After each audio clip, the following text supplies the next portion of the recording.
Le parfum opulent d'ambre gris et de lys planait dans l'air conditionné, caressant les piles soyeuses et les vitrines étincelantes.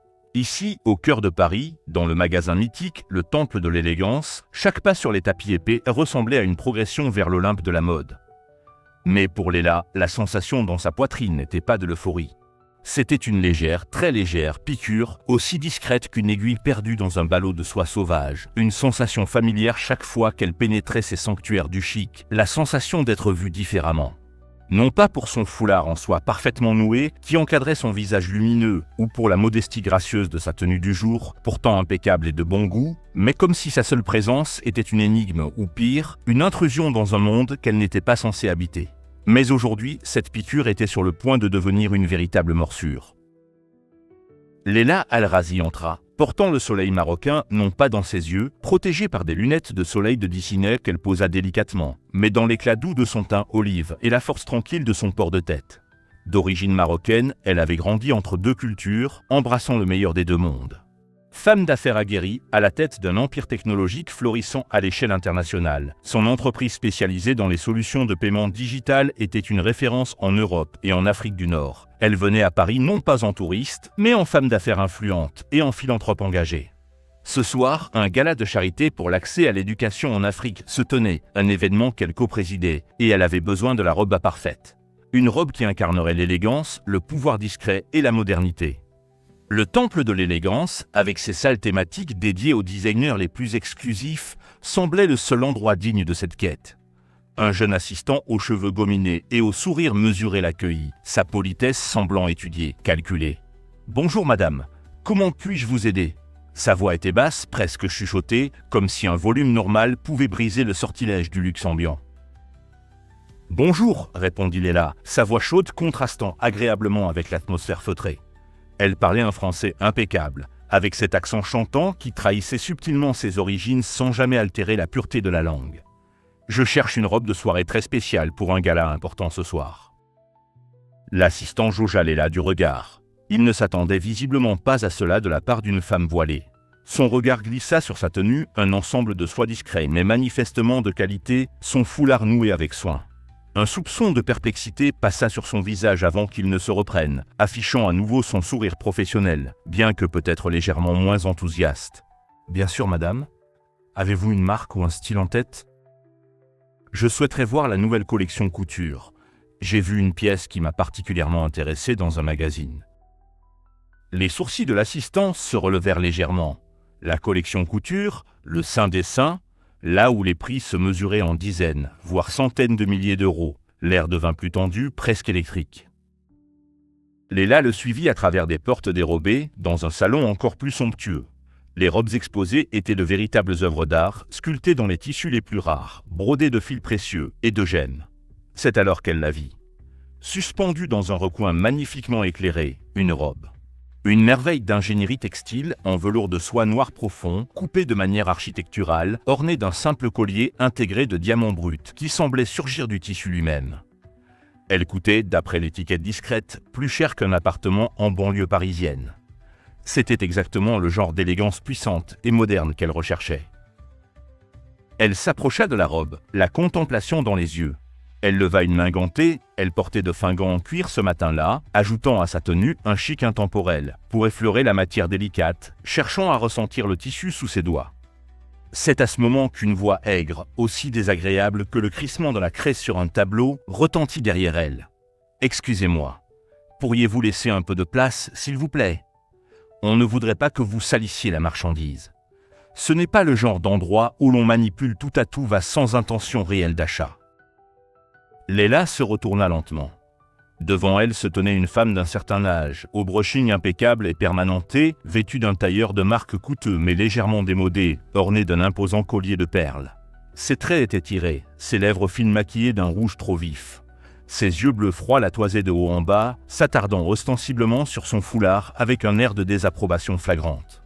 C'était une femme qui, de toute évidence, se considérait comme la cliente archétypale de cet endroit. Le sel de la terre parisienne en matière de style. Appelée la Madame Geneviève Dubois, incarnation de la bienséance conservatrice et hélas, de la petitesse d'esprit. Léla ne répondit pas immédiatement, choisissant de rencontrer son regard avec calme. Je regardais simplement la robe, dit-elle doucement, sans le moindre signe d'irritation dans sa voix. Elle est magnifique. Madame Dubois ricana, un petit son sec. Magnifique. Peut-être. Mais elle est aussi coûteuse. Très coûteuse. Je doute que ce soit dans votre gamme. L'emphase sur votre gamme était clairement dirigée non pas vers son style vestimentaire actuel, mais vers sa présence générale, symbolisée par son voile. L'assistant, M. Julien, se sentit manifestement mal à l'aise. Il s'éclaircit la gorge. Madame Dubois, monsieur le directeur aimerait. Ne m'importunez pas, Julien. Occupez-vous plutôt de cette visiteuse, coupa Madame Dubois d'un ton qui transformait le mot visiteuse en intruse. Elle s'approcha encore, examinant Léla avec un air soupçonneux. Ses yeux, qui se voulaient supérieurs, révélaient en fait une profonde insécurité. Pour elle, la richesse et le bon goût étaient l'apanage d'une certaine catégorie de personnes, celles qui lui ressemblaient. Une autre cliente, plus jeune et discrète, observait la scène avec gêne. Les vendeuses autour feignaient d'être occupées à réajuster les cintres, mais leurs oreilles étaient tendues. L'atmosphère du salon de luxe, d'abord feutrée, devenait de plus en plus lourde. Léla inspira doucement, refusant de se laisser atteindre par la vulgarité de Madame Dubois, aussi masquée soit-elle par le vernis social. « Je vous assure, madame, dit Léla, choisissant ses mots avec soin, que j'ai toute l'intention de trouver ma robe ce matin. » Elle glissa une main dans son sac à main, un birkin discret en crocodile mat, d'un certain prix. Madame Dubois gloussa. « En diriez-vous autant après avoir regardé le prix ?»« Vous savez, chère madame, je vais vous dire un secret. » Elle se pencha conspiratoirement, même si sa voix portée, ces robes coûtent une fortune. On ne vient pas ici par curiosité, vous comprenez ? Je ne suis pas ici par curiosité, Madame Dubois, dit Léla, son ton devenant une lame de soie, douce mais coupante. Je suis ici parce que je cherche une robe. Agacée par le calme de Léla, Madame Dubois changea de tactique. Elle se détourna brusquement vers l'assistant. Julien, montrez-moi les vestes de la ligne rubis écarlate. Je pense que madame peut se contenter de la collection de prêt-à-porter. Si toutefois elle en a les moyens, ajouta-t-elle dans un souffle mesquin mais parfaitement audible. Elle lança à Léla un regard satisfait, persuadée d'avoir marqué un point. Elle ne s'était même pas rendue compte de l'ampleur de son mépris ouvertement affiché, englobant tout ce que Léla représentait à ses yeux, l'étrangeté, l'infériorité, et dans ce contexte particulier, le manque d'argent. C'en était trop. Non pas pour Léla elle-même, elle avait l'habitude d'ignorer ces petites piqûres de préjugés, mais pour la dignité humaine et l'idée que certains endroits n'appartiennent qu'à une élite définie par l'apparence. Une force tranquille s'éleva en elle. Il était en non pas de riposter par l'insolence, mais par l'affirmation silencieuse, la démonstration et la leçon de morale. Avant que vous ne me classiez dans votre prêt-à-porter, Madame Dubois, commença Léla. Sa voix restant douce mais captivant désormais l'attention de tous les employés et quelques clients. Permettez-moi de dissiper quelques-unes de vos présomptions. Elle s'approcha de l'étiquette de la robe qu'elle convoitait. Elle l'étudia attentivement. Salmezem, 120 000 €. Effectivement, c'est une somme. Cependant, elle se tourna vers M. Julien. Je souhaiterais essayer celle-ci, évidemment. Julien ouvrit la bouche, hésitant, jeta un regard apeuré à Madame Dubois. Mais aussi, continua Léla sans ciller, la robe en taffetas bordeaux avec les broderies or, la combinaison pantalon noir brodé de perles que je vois là-bas, et cette magnifique cape en cachemire réversible en gris et blanc. Ah, et demandez aussi s'ils ont la petite robe noire en soie martelée dans ma taille. Elle désigna les articles un par un, avec une assurance qui fit pâlir Madame Dubois, et qui provoqua une excitation mesurée, mais réelle chez M. Julien et les autres employés. Léla nommait des pièces parmi les plus chères de la collection. Madame, ces pièces sont de la très haute couture, bégaya presque Julien, ses yeux allant de Léla à Madame Dubois, puis au prix vertigineux. Je suis au courant, Julien, répondit Léla, un léger sourire aux lèvres. J'ai l'habitude des pièces exceptionnelles. Ma garde-robe personnelle se compose d'articles de haute couture, faits sur mesure la plupart du temps. Je n'ai simplement pas le temps de passer par la phase d'ajustement cette fois-ci pour le gala. C'est pourquoi j'opte pour du simple, prêt-à-porter de luxe. Elle ponctua cette dernière phrase d'un regard significatif vers Madame Dubois, utilisant le mot simple pour ironiser sur la prétention de cette dernière. Madame Dubois, rouge de colère et de confusion, s'insurgea. « Mais vous n'avez même pas l'air d'une cliente de la couture. » Où est votre fourrure, vos diamants excessifs, votre maquillage ostentatoire ?» Elle montrait du doigt Léla, dont le visage rayonnait de fraîcheur, avec son voile élégant et sa tenue sobre. « Ah, Madame Dubois, » dit Léla, sa voix s'abaissant légèrement, la rendant plus intime, plus sérieuse et donc plus percutante. Elle s'approcha calmement, défiant le dégoût sur le visage de l'autre femme. « Ma fortune n'est pas le fruit d'un héritage paresseux, mais de mon travail, de ma vision et de mon éthique. Je n'ai pas besoin de me draper dans une fourrure voyante pour valider ma réussite ou mon droit à être ici. Mon élégance, si vous voulez l'évaluer, ne réside pas dans la quantité de diamants que je porte, bien que je puisse m'en offrir, je vous l'assure, mais dans la façon dont je me tiens, la façon dont je traite les gens et la façon dont j'utilise mes ressources pour un impact positif. » Elle jeta un regard au manager, M. Duval, qui était arrivé attiré par le tumulte. Elle parla assez fort pour être entendue par tous. « Monsieur, je vais vous faire une petite confidence, ainsi qu'à toutes ces dames ici présentes qui assistent, gênées, à cette scène.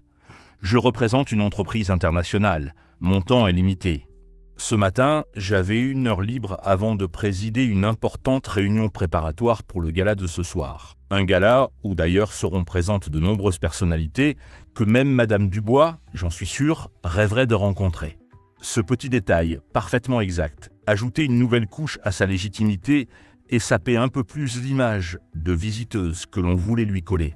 Je suis venu ici parce que ce magasin a la réputation de proposer le summum de l'élégance française. » Elle regarda Madame Dubois droit dans les yeux. « Je suis marocaine, je suis musulmane.